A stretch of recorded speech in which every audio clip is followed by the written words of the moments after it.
Guys, ngayon ay mamamahawanin kami guys. Kaya kasi nagugutom na kami.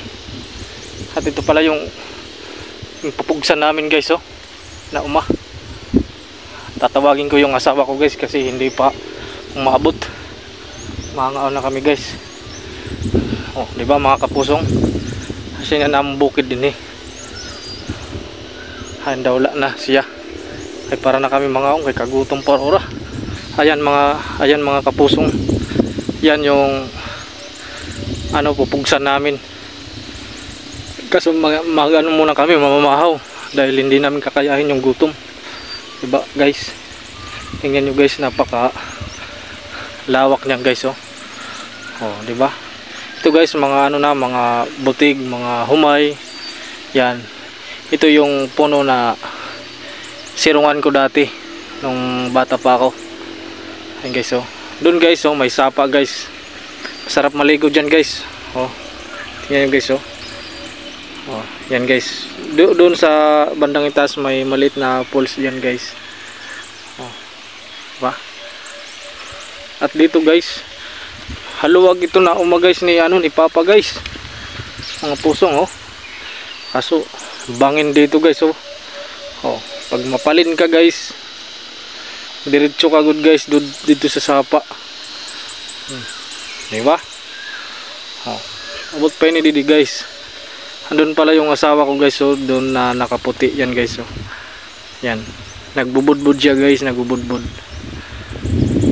Kaso maangaon muna kami guys kasi hindi pa kami nag-breakfast. Ayan, sarap talaga dito guys tumira sa bundok. Oh, diba guys? Oh, yan yung tinataniman namin ng palay. Yan mga lupa namin guys, mga tuna. Ayan guys, oh, nakita nyo ang haluag guys, ang haluag na lupa namin guys. Ayan, yan yung kahoy na yan guys. Yan yung pwedeng gawing bahay. Oh, di ba? Dito guys. Narin, ikaw nakit ba mga pusong?